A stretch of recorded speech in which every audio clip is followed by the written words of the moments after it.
My guest at this time is retired U.S. Army Lieutenant Colonel Bob Maginnis. He's a frequent writer and television commentator on national security matters. We want to get his thoughts on the crisis in Venezuela. Earlier this week, Juan Guaido, the man the U.S. and many other nations consider the legitimate interim president, called for the military to join him in ousting dictator Nicholas Maduro. But so far, that has not happened. And Colonel, thanks so much for being with us. Well, thanks for having me. Juan Guaido called for the military to join him. Some did, but most did not. So is this effort now considered a failure, or is it too soon to say? Well, there's a lot to be worked out. Obviously, Guaido's Operation Liberty did fizzle, and the reality is that he doesn't have the forces with the guns to go against the likes of Maduro, who obviously has a very large army, a very well armed and obedient, for the most part, armed forces. And so, the tables are really not in Guaido's best interest at this point. Plus, you have Russia, China, and Cuba with forces not only guarding Maduro, but you have them equipping and making all sorts of statements in his behalf geopolitically and the like. What's the option here? There doesn't seem to be much of a stomach in the Trump administration or among the American people for another military intervention.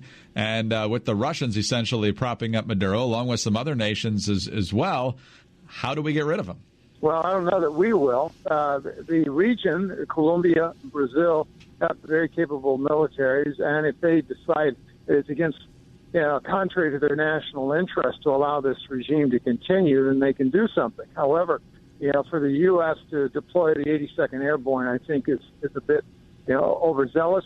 It certainly, our national interests have not been articulated by the president, and so I would be hesitant to endorse sending U.S. troops and U.S. forces into that vicinity, to do what? Topple a government, land in Caracas and take down the presidential palace, or, just what?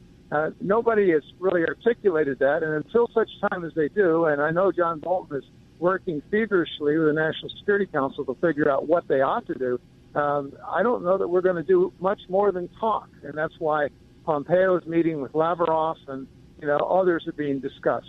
We know that the Russians have brought in 100 or a couple hundred troops in the last few weeks, but now we're hearing reports that the Russians actually have nukes in Venezuela. How much credibility do you give those reports, and how does that change the equation here? Yeah, I don't think I'd give that a lot of credibility. I think I'd acknowledge that, yes, the Russians likely took in communications gear and people to work with the Wagner Group. The Wagner Group are hundreds of mercenaries that are mostly former Spetsnaz. And so that's something very disconcerting.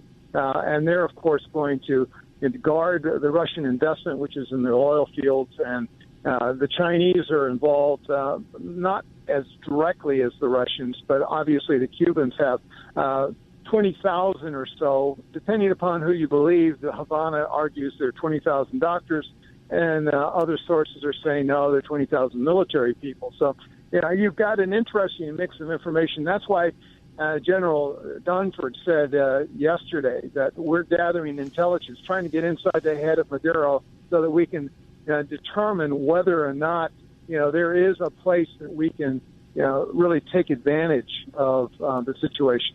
Lastly, what diplomatic tools do we have, whether it's against Cuba, Russia, Venezuela itself? We're already using quite a few against Venezuela itself. What would be most effective in this situation? Yeah, well, sanctions is always the first alternative. It's not clear that they'll work against Venezuela because we have some in place. We've used them against Russia. We used them against Iran and elsewhere. And so it's just a matter that I don't know the options are all that good. No one likes to see the suffering, the economic distress, lack of medicine, and obviously the bloodshed that we're seeing on the streets of Caracas.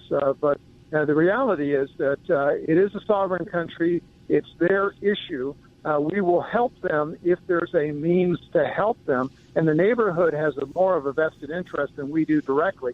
This is not about the Monroe Doctrine at this point. It looks like it's mostly an internal issue with the outside support of the Russians, but 100 troops from Moscow is not going to sway this equation one way or another. It's really the people of Venezuela have got to figure out how they're going to either cooperate with this guy or dump this guy and go after Guaido or others that they want.